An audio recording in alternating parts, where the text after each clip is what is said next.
Hello and welcome back to our Tales from the Age of Men playthrough with Rhun at the heart of it. And indeed, look at this, we've got another level up and we also have some perks to spend. So, well, it's pretty obvious what I'm going to spec into in my opinion. We're going to go for one-handed. I know. I thought to myself, yeah, should I go for one-handed? Yeah, I think I should. So, do we want 5% more damage with one-handed weapons while mounted? Generally, I would say that the thing that is worth it here is the 5% increased melee damage by cavalry troops in your formation, because obviously I'm going to be leading the cavalry most of the time, whereas shield bearer is not really going to be that useful. So I'm probably going to be taking cavalry, despite the fact that I personally believe that shield bearer is slightly better in regards to just general usage, right? It's just going to generally be better for you in a wide variety of different situations. Okay, here we go. Nice. We also have this, and then we can get 10% battle renown gain increase. Do we want that, or do we want 60 additional horse health? I mean, I think I'll probably just go with the battle renown gain for the moment. I mean, we can always remove, we can always remove points anytime we like. That's the great thing about this kind of system. And yeah, we're going to be going in against this guy. Now, I have no idea what this guy actually has, as you might expect. It is one of those times where I basically just have a very, very brief look at his composition. I mostly just look at the numbers, and I look at, his troop quality and stuff like that, and that's it.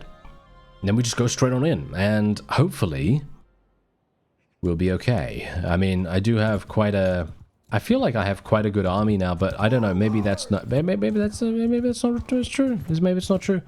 Maybe we're just pretending. We're just pretending to have a good army, and that's what's throwing everyone off. That's what's throwing all the enemies off. Oh, hello. That's a significant amount of horse archers. I'm gonna take out my. You know what? I'm gonna go one-handed here. Let's go one-handed on them. There we go. Nice. Let's actually get some damage out. There we go. Alright. Oh, hello. Yeah, that's actually not bad. That's not too bad. I mean, we're actually doing damage without having to really... Wow, there's a lot of cavalry. This is insane, actually. This is an incredible amount of cavalry. Not sure how we're really going to do this, but we do know that cavalry do tend to have higher troop weight than pretty much anything else. So if we can eliminate the cavalry, we should have a very, very nice time, basically causing a potential retreat. That's going to be the play here, or at least that's what I'm going to attempt to do, at the very least. So we'll see. Maybe I'm going to be able to. I don't know. I mean, what we're doing right now is just absolutely failing to hit anyone. There we go. Okay, we actually did eliminate someone here. I have to be a little bit concerned about the fact that the enemy has so many cavalry, and usually I'd be like, oh yeah, well, we don't really have to worry about that too much because we've got a lot of cavalry ourselves. But unfortunately, the crux of the matter is that they're actually going to be quite dangerous, and I'm not sure if we can manage to... Oh, there we go. Nice. That was a good hit. That was a fantastic hit. That's exactly what I want to see. Can we see some more of that? Can we see some more of this? Can we kill some of these guys? I wouldn't mind. The funny thing is, generally, even if I am going to be getting some kills and killing a villager or something like that every now and again, that's still one enemy less to deal with, right? So, in other words, it makes it a lot easier for our allies to sort of sort through the chaff, as it were, sort through the fodder that we have and try to actually inflict good bits of damage at the enemy's location, wherever they may be. Because you can see here that obviously the majority of units right now are they're kind of around here, aren't they? They're kind of around here. Maybe we can do something? Or not, as the case may be. No. Oh, no. Nice. Okay. Hello. Maybe we can do some damage here. And I wouldn't mind getting some experience. Oh, of course he would steal it. Oh, well, never mind. It happens. It happens. Whenever the enemy gets killed by a stolen kill, technically, I mean none of it's really stolen because everyone's getting experience, right? So it's not really that big a deal. But whenever one of our allies manages to finish off one of the enemies, I always think to myself, okay, yeah, that's actually pretty good, you know, that's great, you know, that's a good idea. But, you know, at the time, you're kind of like, oh, no, how dare he do such a thing, because I need that experience, you know? You also need that experience to be able to level up, right? It's not just your forces, you know, everyone needs that, so yeah, it's kind of funny. Anyway, we are actually getting some pretty decent one-handed skill here. My riding skill is also at 250. I have absolutely power leveled this thing like no one's business. I'm actually kind of surprised that we've been able to get so much experience with that. Considering I haven't really done much. I mean, I've just been, you know, attacking regular amounts of enemies. I haven't really been going on crazy, you know, killing sprees or anything like that. No. It's pretty simple, you know, 18 renown, 26 influence, that's actually pretty nice. And we're gonna, I guess we'll just take him prisoner. I don't really think it even makes, oh, hello. Oh, wow, this is great. Look at this. He has actually, wow, he has a lot of Rhun units. This is perfect. All right, yeah, I'm gonna just take a whole bunch just to kind of resupply. Thanks very much.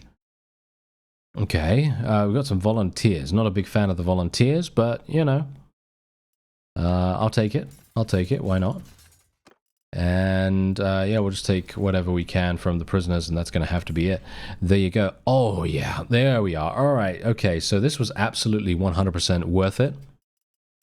I was kind of thinking to myself, maybe, just maybe, if this guy is a horse archer guy, which he was, he may, in fact, have some really amazing gear for us. Like, for example, this polearm is actually looking really, really nice too. It's got 40 piercing damage, right? So let's actually just take a quick look for a real quick second, because if you take a look at this legendary Dale Spear, it is obviously a Dale Spear, first of all. Not a particularly big fan of that. However, thrust attacks can dismount, swing attacks can dismount, can knock down. Yeah, it's got a lot of really, really cool traits. This, on the other hand, has no traits, but it's still, in my opinion, better. I know. I think it's actually better. So we're gonna use that one. Let's see what else we can actually see here. Is there anything else that? Oh yeah, hello. Slightly better horse armor for us as well. That's kind of nice. Okay, yeah, not bad if I do say so myself. Pretty happy that we got something cool here. Still don't have a companion. I feel like we're going to have to do something about getting a companion. Okay, hello. We have just come across one of the most amazing companions that we could potentially get here, especially for quartermastership. So you can see here he has 183 in Steward. There's no way he's going to be affordable for me. I'm assuming he's probably going to be... Oh, he's actually really cheap. Okay, fantastic. Okay, I am really pleased about this. Okay, this is just so good. All right, you know what this means? This means I'm going to spend a little bit of time getting him sorted out. Okay, so I've actually outfitted him in some decentish stuff. Nothing too dramatic. I would like to get him... I don't know whether I should give him a war mount. I think I should probably give him a war mount. Let's give him one of these step hunters, I suppose. And then we'll probably get one of these. There we go. Alright, so otherwise, apart from that, I would like to get him a spear. Should I give him the Dale Spear? I mean, the problem with the Dale Spear is that it is a two-handed, as we know. So it's going to be very, very difficult for him to use because he's an NPC. NPCs are, well... He's got no shield, so he's just going to die, probably, with it. So I'm not a terribly big fan of giving him that, to be honest. I could give him this, which is slightly okay. Yeah, I guess I'll give him that one. Alright, and he's also using a bow. So he's going to be pretty nice in pretty much every single regard. I think he'll probably be pretty fine. Now, I do need to get rid of some lower tier units. Let's see if I can find some tier 3s or tier 2s. Yeah, I think we'll just get rid of this guy.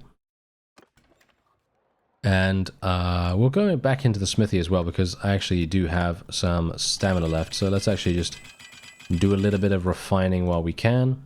And then we will get out of there. Alright, so here we go. Look at this. Oh, yeah, this is absolutely perfect. Okay, yeah, Dauntless Steed is what we're going to go for. Plus 5 armor to all equipped armor pieces of mounted troops in your formation. This is just way too good. You cannot pass it up. And apart from that, I will go for Trainer, because that's going to give me 2 HP and a little bit more damage. to our melee, skills, and that's going to be very nice. Okay, so yeah, I'm basically done now.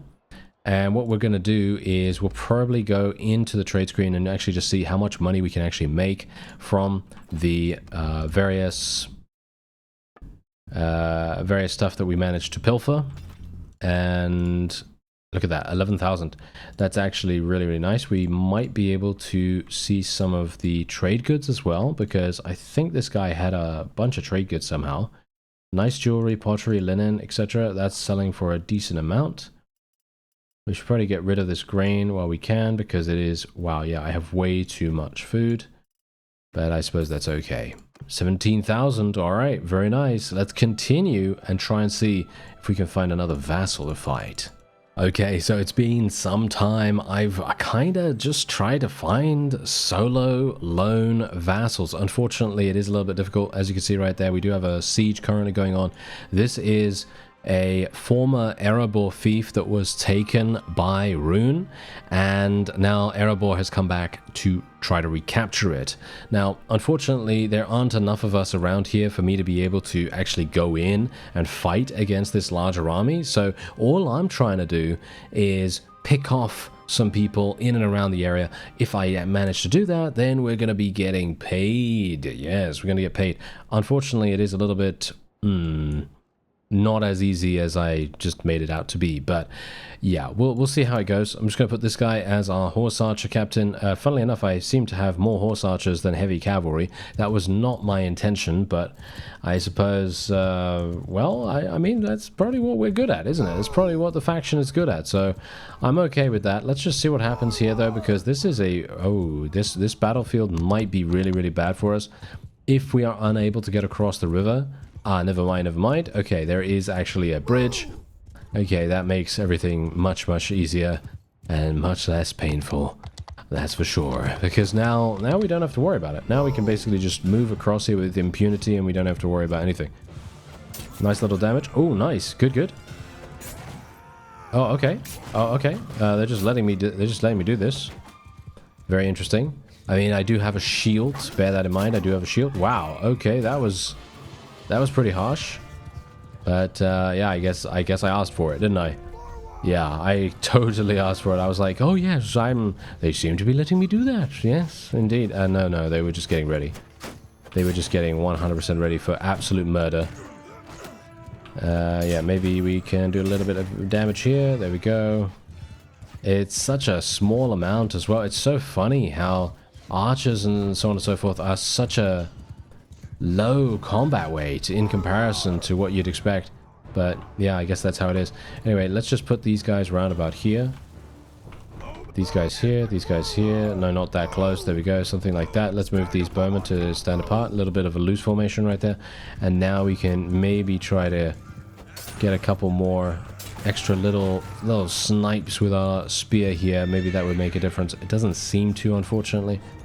Maybe we can do something around here though as well.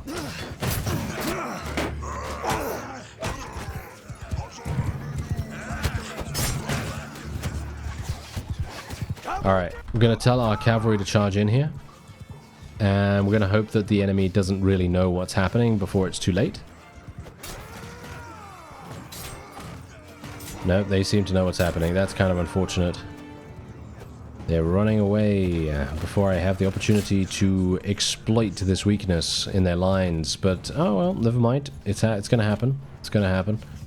And our forces are doing a decent-ish job at the moment as well. I'm not sure.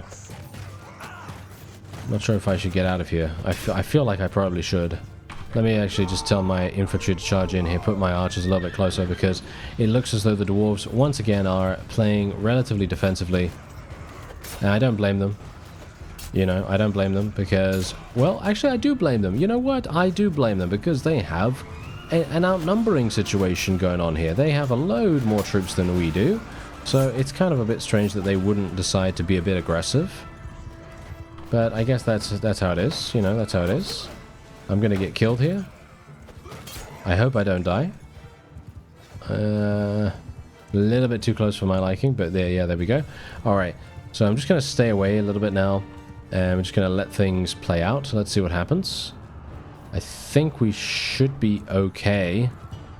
I mean, technically we should be okay. Like, there's not much they can do, but I mean, as I said, they do outnumber us.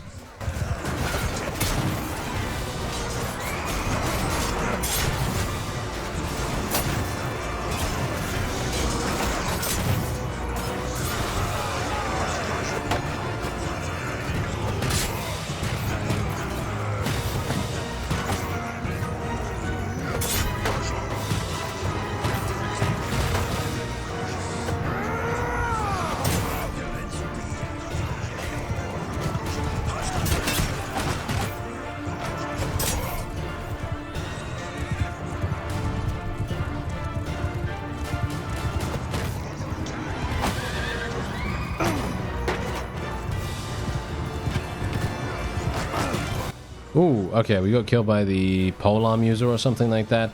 I think we're actually going to be okay. I mean, you can see here we got 35 out of 54. I mean, the enemy has 54, but they're all infantry. It's highly, highly unlikely that they are going to be able to defeat us. Yeah, so basically what's been happening here is the dwarves have kind of just been standing there in the center of this little forested area, and they've been attempting to try and draw our horses in as much as possible to try and get them to hit the trees and to hit the shield wall that they had up there. And, well, let's just say it wasn't very successful. Like I said, I personally believe that if we were, because we have so many cavalry, it's very, very difficult for the enemy to do much, especially when they have no cavalry of their own. It does make things slightly easier. Unfortunately, it was very, very difficult anyway, and we did end up losing quite a few troops, but that's okay because we got 20 renown. Look at this, we actually got to Beartooth Clan too as well, which is absolutely fantastic. Let's take this guy prisoner, and we're gonna, let's see, yeah, I guess I'll just take whatever I can. I'm not entirely sure why I'm being given 25, but sure. But yeah, we have quite a lot to go for here. As in, we have a lot of space because obviously my steward is now, or shall we say my my companion is now our quartermaster, and he's doing a great job. Unfortunately, I will not be able to wear any of these pieces of armor, despite the fact that the armor is extremely, extremely good. The metal shield, I need to actually replace this shield with a rune shield if I can. I'm not sure if I'm even going to be able to, but, you know, let's cross our fingers and hope that there's going to be something like that available. And yeah, there you go. We did manage to achieve victory. So this is a very expensive victory, but a good one in my opinion, because otherwise I would have had to have fought, I don't know, 10 bandit battles or something like that to be able to get 20 renown. And it's not nearly as fun to fight bandits instead of these guys. So I'm pretty happy with it. Unfortunately, wait a minute. Aha, yes, no, I can't go over there. Okay, this is a little bit, no. Okay, yeah, I can't go to any of these places. The only place I can go to, can I go to this place? Nope. Okay, I can only go to this place up back here. So this is going to take me quite some time. Hopefully I am not going to get beset upon by any bandits or anything like that, but I think we'll probably be fine. The question is, do I want to spec more into one-handed skill? I guess I will. I mean, why not? And then we'll go over to our career screen here. Let's have a look. Plus 60 to horse health or minus 10% troop wages. I guess the horse health. I mean, minus 10% troop wages, that's not really going to do that much for me. Alright, so we've already arrived back at one of our towns, and what I'm going to do is I'm going to literally get this shield. This is a medium tower shield. Look at how crazy this is in comparison to the other one. The coverage on this is absolutely bonkers. I'm actually extremely surprised. We're getting 15,700 as well, and I haven't even smelted anything yet. Alright, so look at us in the smithy here. I know, smithing gameplay isn't exactly riveting, however, I really wanted to show you this. This is one of the items that we looted from one of the Erebor vassals, and look at how much we're going to get for this. We're going to get 28 fine steel and 8 Thammaskeen. Yes, 8 Thammaskeen, absolutely crazy. And indeed, look at that, it only gave us 1 skill point, which just goes to show that it doesn't matter whether it gives you a massive amount of skill points or not, as long as it gives you massive amounts of resources, that's all I care about. And this is actually one of the main reasons why I have not gone ahead and actually installed a, shall we say, no limit stamina, you know, improvement or modification in any way, because what's going to happen now is, thanks to the fact that the modding team have basically done this really cool thing where if you find one of these weapons, like for example, it doesn't even have to be even one of those weapons, it could be anything really, because there are a lot of really good weapons that literally provide you with regular steel, right?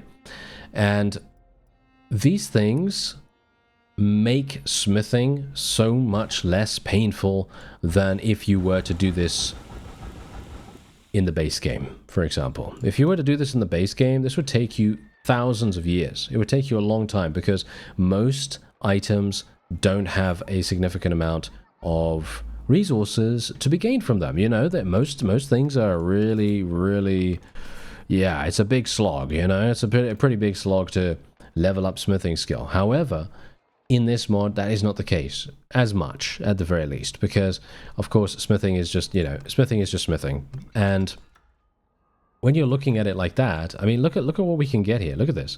I'm gaining regular steel, I'm gaining some fine steel as well, and in general, obviously I'm also unlocking smithing parts at the same time, and that's exactly what I'm attempting to do here. I'm trying to unlock as many smithing parts as I possibly can for polearms, two-handed polearms. So I'm going to attempt to try and create as many two-handed polearms as I possibly can.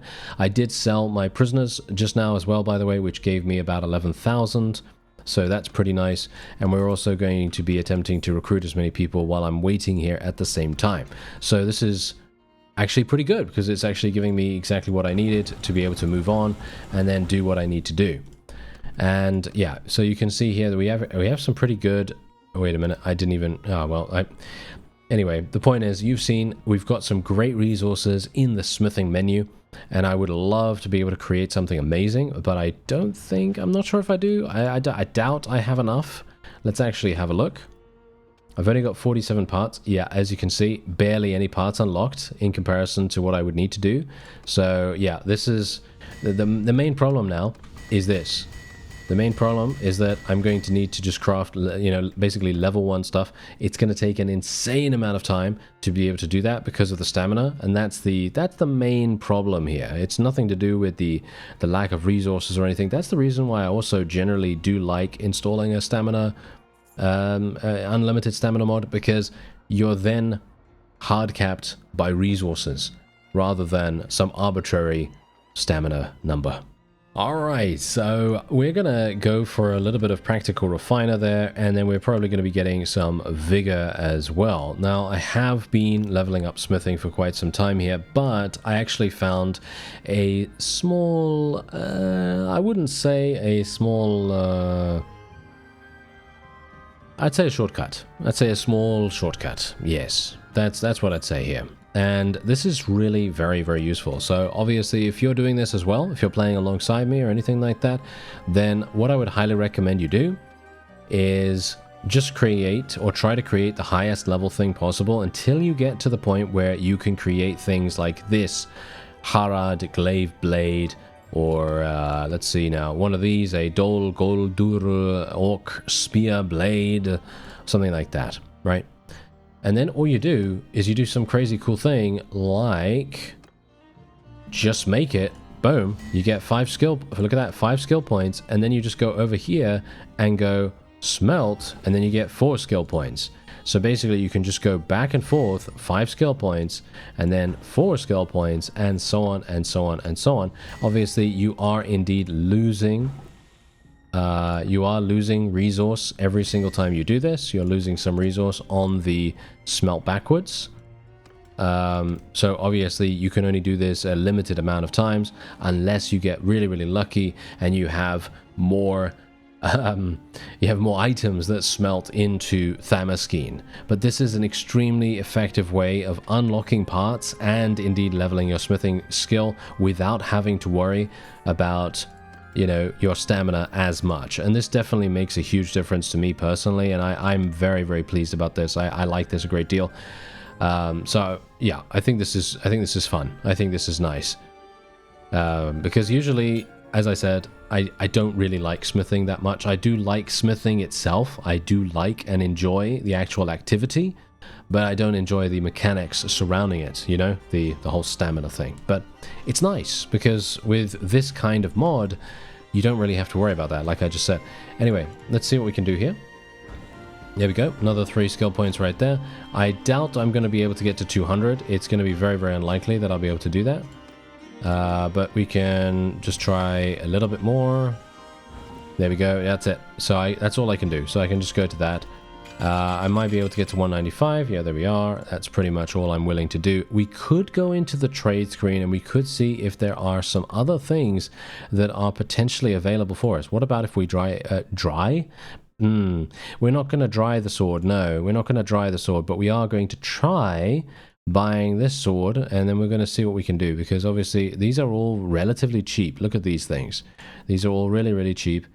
And if we can get some of these and then turn them into Thamoskeen, this would be an extremely nice way of us just finishing off our smithing skill. Because all I really want to do, I don't really want to go super far into the smithing tree. All I want to get is that point in endurance, and that's it. And that's not really going to do much for us in the grand scheme of things anyway. I would like to create a polearm as well, by the way. I would like to create a polearm that is somewhat useful for us. And I think maybe we'll be able to do that. So yeah, anyway, we are now level 15. Let's see what else we can get. I think we're probably going to go for the 10% resistance. I don't know what 10% resistance means. Does that mean magic resistance or damage resistance? Probably damage resistance, I assume. And in which case, sign me up. Thanks very much. Yes. Okay, so let's have a look. Yeah, so none of these things, as you can see right here, none of these things actually do give Thamoskeen, but they do give fine steel. So if you are so inclined, you could go and respec, right? You could go and respec, buy a bunch of these things, smelt them into fine steel, and then smelt, or should we say, refine the fine steel into Thamoskeen steel. That is what would be the that's the process. At least I feel like that would be a pretty decent process to go for. But anyway, I've been here for far too long. I think what we're going to do now is we're just going to go into the smithy, and we're going to see. I doubt I can actually create that now, to be honest, because yeah, I don't even know whether I even want to create one of these things. I want piercing damage, so let's actually see if we can create something. Oh, what about this? This is a Mirkwood blade. I'm not sure if I want to use a Mirkwood blade. Can I create a Rhun blade? Wow, we got Rhun, Easterling. Yeah, Easterling. There we go. Yeah, hello. Yeah, yes. Okay. This might be kind of fun. Unfortunately, the shaft needs to change. Let's see if we can do that. 137, 172, 166. I'm thinking 147, 172. I actually don't know what I prefer really with polearms. I kind of like somewhere around 140 usually, but I'm not sure if I really want to go for something that short in this mod. I think we'll probably go for something like this. This is not very good damage though, is it? Does the damage actually change that dramatically? No, it doesn't. Interesting. Okay, kind of strange. Yeah, there we go. Harad. Glaive handle. Not a terribly big fan. Yeah, not a terribly big fan. As you can see, these things are gonna do more damage. What about this? This is... Oh, that's a reinforced pine shaft. Oh, that is so funny. I am not a big fan, really. What about the Easterling one? As you can see, the weapon reach is absolutely just terrible, and that's definitely something that I would like to try and avoid. Okay, yeah, I guess we'll just go for something like a Rhun spear, but that's going to get me 46 damage. That's not really very much. I gotta say, that's not very much. I'm not a big fan. Can I do more damage? No, basically not. What about some of this stuff? Does this actually do anything? Yeah, I mean, it increases length, but do I care about length? No, not really. I care about a little bit of damage, of course, but the damage is not going to be increased through any of these means, from what I can see. This is literally 76 length. What? How does that increase? Oh, what? Look at that craziness. Look at that thing. Okay, yeah, we're not gonna put that on there. Look at that. That's insane. All right, well, let's create this. Okay, yeah, I kind of want a balanced one at least. Can I please get a balanced one? Are you serious right now? Cracked. Balanced. Okay, there we go. Okay, thanks. I think I actually made one good now, so at least that's good, right? So we'll see if it's actually better than what I'm using. Alright, so we got the balanced polearm here. As you can see, it is... let me actually just show you properly because I was literally looking at it for like 5 minutes. But yeah, anyway. So you can see here, it does have 10 more piercing damage, but its weapon reach is pretty terrible. So I'm not sure if it's actually going to work out. I kind of like the fact that it is slightly more damaging. But it could backfire, and this could be trash.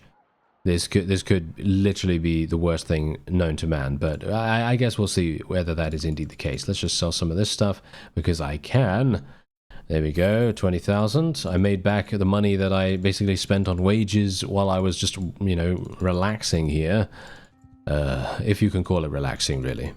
Now look at this guy. He's seen some stuff, hasn't he? Look at him. Look at him. Look at his eyes. Look into his eyes. They're mesmerizing, aren't they? Yeah, anyway, the horrors of Middle-earth notwithstanding, according to this guy apparently, we are going to be going in against him. He has 152.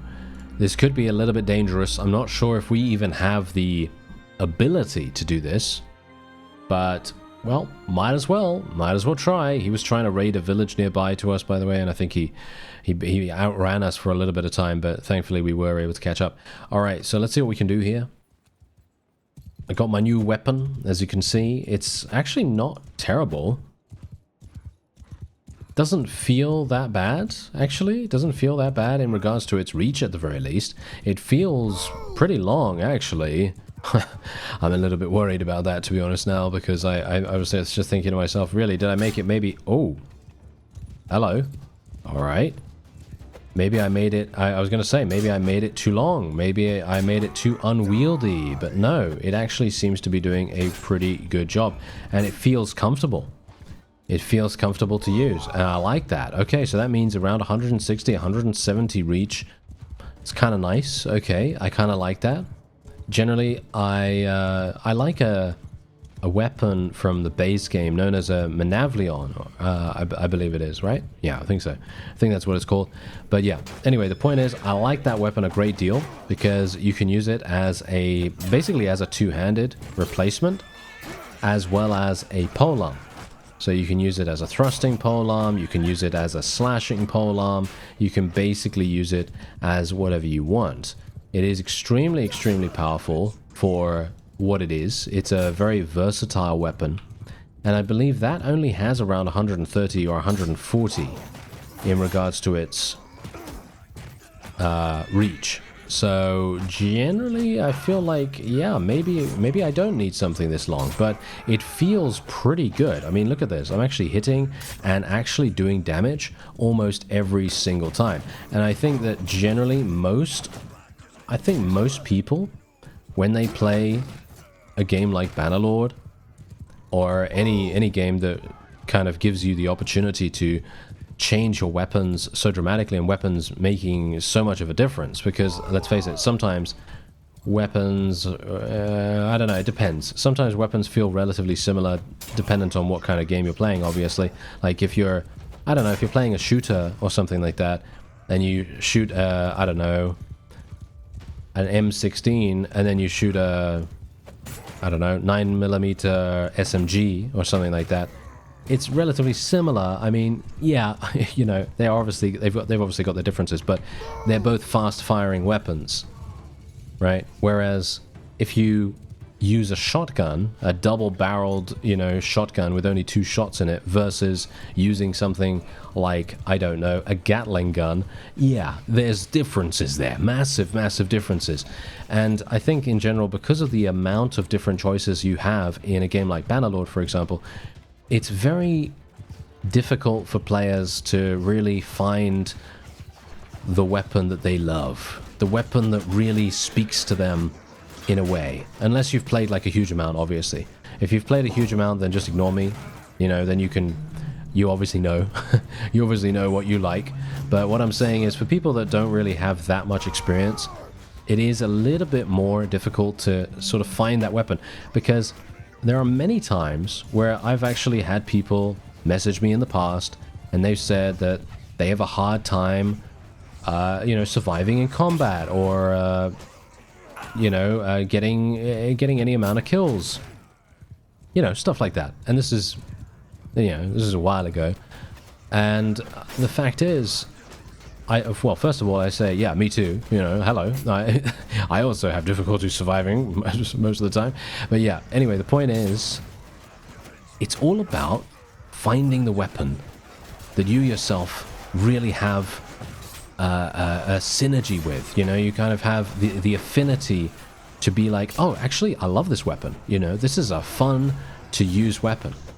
And I think it's as I say, it's all about coming up with these really nice feeling weapons. Like, for example, look at this weapon right now. You remember how it was in maybe the previous episode, maybe earlier in this episode, I don't know. But basically, you remember how it was when we were using a different polearm, and I was kind of I was getting kills, right? I was getting kills, but it was really, I had to work hard. You know what I mean? I had to actually work hard to get the kills, because the polearm was not really working for me. Like, it was, you know, it was kind of like slightly missing the mark every single time I go in for a charge. It was too short, or it had a weird sort of angle to it or something like that, and I was unable to inflict any damage. And that was purely because of the way that the weapon was handling. And that's what I personally think. I personally think that no matter what, even if you think that you're really, really bad at the combat in Bannerlord, it's not actually about your own skill most of the time, you know, unless you've literally just started playing, or you just haven't really focused on learning that much about the combat system. But what I'm saying is, it's mostly about the weapon type. It's mostly about the weapon type, mostly about the stats. Obviously, it is about your weapon skills as well. Don't get me wrong. It is definitely going to be about your weapon skills. You definitely need to level those up. But when it comes to weapon stats and the way that the weapon actually works, just look at me right now. I'm absolutely slaughtering enemies, almost 100% accuracy. The only time I'm not getting 100% accuracy is when they're blocking me, or when I'm just sucking, you know, in that one moment. But my accuracy for hits in this particular battle is so far above any of the other battles, just because of this polearm. This polearm is making a huge difference to that, and it just actually boggles the mind. That's exactly the reason why I said, oh, it's so different, you know. And these weapons feel different. They feel very, very different, and that's the beauty of the game, you know, because obviously there are many other games out there that allow you, like I said, allow you to choose any number of variants of, you know, the same weapon or whatever, and some of them will fundamentally change how they work, but most will not really do that much. So this is the reason why I say that, you know, it really makes a huge difference to find that weapon that you really, really love. It's like me and thrown weapons, right? It's like me and thrown weapons. Like, I don't like any of the, I'm not a big fan. Okay, I'm not going to say I don't like them, because I'm just going to say I'm not a big fan of thrown axes, right? I'm not a big fan of thrown axes, not because thrown axes are bad in any way. They're not bad, you know, they're still fine, you know, they're good, they're fine. However, they're not as fun for me, and I don't really vibe with them as much in comparison to javelins. I think javelins are insanely fun. And we're going to get Unstoppable Force here, of course, because a 30% increased damage bonus from speed with polearms to cavalry in your formation. How can you say no to that? That's going to be exceptionally nice. So, yeah, we can now spec into something. I'm probably going to be speccing into... Oh, yeah, I was going to spec into scouting, wasn't I? I should probably spec more into scouting, shouldn't I? Yeah, okay, fine. I will do that. So let's get Unstoppable Force. Let's spec into scouting. Should I spec into cunning? Should I really spec into cunning? I'm not a big fan of specking into that, to be honest, but sure. Okay, fine. I will spec a little bit into cunning. We do have one free career point to spend as well. So let's see. What do we want? Troop wages or troop morale? Well, as I've said, I personally believe that troop morale is absolutely useless. I usually think it's absolutely useless. Most of the time, if you're winning, right? If you're winning, look at my morale right now. I'm winning. I've got 80 morale. I don't need an increase in morale to be able to make this work. Obviously, later on, that might change, right? Later on, that might change. If you have a larger army or something along those lines, then yeah, maybe I will need those morale bonuses. But as it is right now, I do not, and there's no point. There's no point in me getting 5-10% additional morale. Yeah, so anyway, the point is, find a weapon you like. Right? Find a weapon you like and just have a grand old time, because that's what it comes down to. Because even if you personally think that you suck at the combat or anything like that, it's actually probably not even your fault. It's most likely a weapon skill issue and or a weapon itself issue. I personally believe that, because these kinds of things happen all the time, where you just kind of pick up this weapon and it's just like, it just feels wrong in your hand. It feels slow, it feels sluggish, it feels too short, too long, you know, whatever. And I think it's all down to just choosing something that you yourself get along with, even if it is not the meta choice. You know, just go for something that you personally enjoy using. Anyway, that's going to be it for this episode. I thank you very much for watching. I'll see you next time.